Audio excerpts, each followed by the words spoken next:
Hello friends, welcome back to my channel Satyabrata's cooking blog.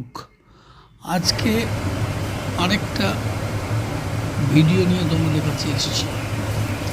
চিংড়ি পটল মশলা, এই প্রিপারেশনটা আজকে করে দেখাবো। চিংড়ি মাছগুলোকে ভালো করে ধুয়ে পরিষ্কার করে রেখে নুন হলুদ মাখিয়ে রেখেছি। পটলগুলোকে এরকম করে কেটে কেটে ছোটো ছোটো করে পিস করে ধুয়ে রাখা আছে। আর সর্ষের তেল, পেঁয়াজ, একটা পেঁয়াজকে কুচি কুচি করে এরকম করে চপড করে রেখে দিয়েছি। আর এটা হচ্ছে একটা টমেটো, একটা পেঁয়াজ, 1 ইঞ্চি আদা আর 3টে কাঁচা লঙ্কা পেস্ট করা আছে। 3 চামচ তেলে প্রথমে চিংড়ি মাছগুলোকে হালকা করে ভেজে নিচ্ছি। হালকা করে ভেজে তুলে চিংড়ি মাছগুলোকে তুলে রাখতে হবে। বেশি ভাজার দরকার নেই, তাহলে শক্ত হয়ে যাবে। অল্প একটু কিছুক্ষণ এদিক ওদিক নাড়ানাড়ি করেই তুলে ফেলতে হবে। এই চিংড়ি মাছটা লাস্টে দেওয়া হবে। এবার এই তেলের মধ্যেই একটা বড় পেঁয়াজ কুচনো কুচিয়ে রেখেছিলাম, সেইটাকে এবার আমরা গরম তেলে দিলাম। গ্যাসটা বাড়িয়ে দিয়ে এইবার আস্তে আস্তে পেঁয়াজটাকে ভালো করে কষা চলছে। পেঁয়াজটা যত তেলে ভালো করে কষা যাবে তত মশলাটা খুব টেস্টি হবে। পেঁয়াজ কষতে কষতেই একটা শুকনো লঙ্কা মাঝখান দিয়ে ছিঁড়ে এতে দেওয়া হলো।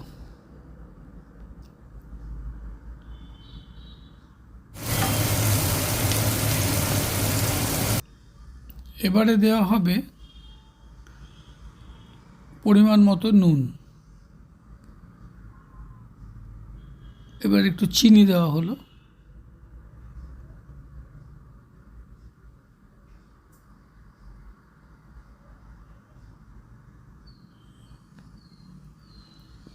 এবার একটা তেজপাতা মাঝখান দিয়ে ছিঁড়ে এই গরম তেলের মধ্যে পেঁয়াজ কষা চলছে এরই মধ্যে দিয়ে দেওয়া হলো। পেঁয়াজের গন্ধ, শুকনো লঙ্কার গন্ধ চলে আসবে। এবার এই যে পেস্টটা করা হয়েছিল, এই পেঁয়াজ, আদা, টমেটো, কাঁচা লঙ্কা, এই পেস্টটা 2 চামচ, প্রায় 2.5 চামচ মতো দেওয়া হলো। কিছুটা রেখে দিলাম, ওটা পার্শে মাছের ঝোল করা হবে, ওটা আরেকটা ভিডিও করে দেখাবো। এটা এখন চিংড়ি পটলটা কি করে বানাচ্ছি সেটা তোমাদের সঙ্গে শেয়ার করছি। পটল বাজার থেকে আনা হয়েছে, বেশ ডুমো ডুমো পটল। খোসাগুলোকে একটু ছাড়িয়ে নিয়ে 2 টুকরো করে কেটে ভালো করে ধুয়ে পটলটাকে রেডি করা আছে। এবার 1 চামচ, চা চামচের 1 চামচ হলুদ দেওয়া হলো। এবার জিরে গুঁড়ো দেওয়া হলো 1 চামচ। এবার ধনে গুঁড়ো দেওয়া হচ্ছে 1/2 চামচ। এবার শুকনো লঙ্কার গুঁড়ো দেওয়া হলো 1/2 চামচ। যে যেমন ঝাল খাবে, এটা কাশ্মীরি লঙ্কার গুঁড়ো 1 চামচ। এবার গুঁড়োগুলো সব দেওয়া হয়ে গেছে। এবার অল্প একটু গরম জল দিয়ে এটাকে ভালো করে নেড়ে নেওয়া হচ্ছে। মশলাটাকে পেঁয়াজের সঙ্গে ভালো করে মিক্স করে নেওয়া হচ্ছে, যাতে মশলাটা থেকে কাঁচা মশলার গন্ধটা বেরিয়ে যায়। এটা 6-7টা ঢেঁড়স সেদ্ধ করেছিলাম, সেই ঢেঁড়স সেদ্ধ জলটা ফেলি, এই জলটাই এখানে দিয়ে। কারণ ঢেঁড়স সেদ্ধ করার পর জলের মধ্যেও অনেক ভিটামিন চলে আসে, জলটা ফেলবো কেন? ওটা নুন জল দিয়ে ঢেঁড়সটাকে সেদ্ধ করেছিলাম। ঢেঁড়স সেদ্ধ জলটাকে স্টক হিসেবে ব্যবহার করছি, ভেজ স্টক।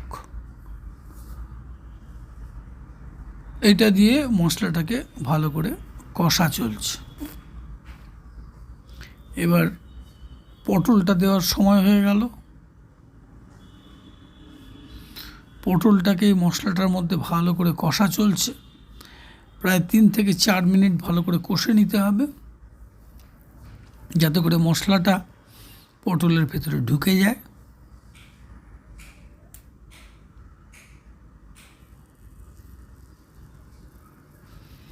এই পটল কষার ফাঁকে তোমাদেরকে একটা রিকোয়েস্ট করে রাখি, এই ঢেঁড়স সিদ্ধর বাকি জলটাও দিয়ে দেওয়া হলো। তোমরা যারা এই চ্যানেলটা নতুন দেখছো, নতুন বন্ধু আমার, তাদেরকে রিকোয়েস্ট তোমরা চ্যানেলটাকে সাবস্ক্রাইব করো আর বেল আইকনটা বাজিয়ে দিও, তাহলে নোটিফিকেশান যাবে, নতুন নতুন ভিডিও দেখতে পাবে, তোমাদের সঙ্গে শেয়ার করব। এবার চিংড়ি মাছ ভাজা যেটা ছিল ওটা দিয়ে দিলাম।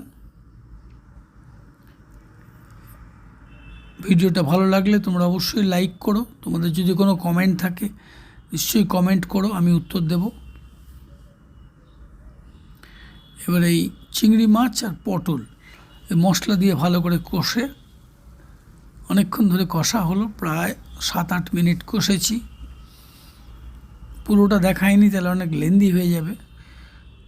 তারপরে একটু গরম জল দিয়ে, ঢেঁড়স সিদ্ধর জলটা গরম ছিল, ওই জলটাকে কাজে লাগিয়েছি। আর হালকা একটু গরম জল লেগেছিল, পরে অনেকটাই গরম জল দিলাম যাতে পটলটা ভালো করে সেদ্ধ হয়ে যায়।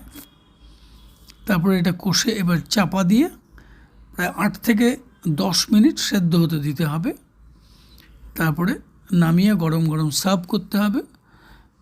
এই মশলাটা চিংড়ি পটলের মশলা, এটা পরোটা দিয়ে তো দুর্দান্ত লাগবে, রাত্রে রুটি দিয়েও খুবই ভালো, ভাত দিয়েও খেতে পারে, কোনো অসুবিধা নেই। তো এই ভিডিওটা তোমাদের কেমন লাগলো অবশ্যই আমার সঙ্গে কমেন্টে জানিও। আর নতুন কোনো ভিডিও তোমাদের দেখার ইচ্ছে হলে সেগুলো বলো, সেগুলো করব। তোমরা অনেক ভালো থেকো, সাবধানে থেকো।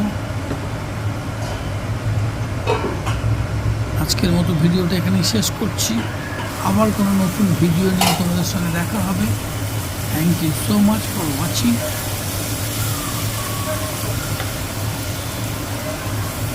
ততক্ষণ পর্যন্ত তোমরা সবাই খুব ভালো থেকো। For the time being, bye bye, good bye. গরম মশলা, গরম মশলা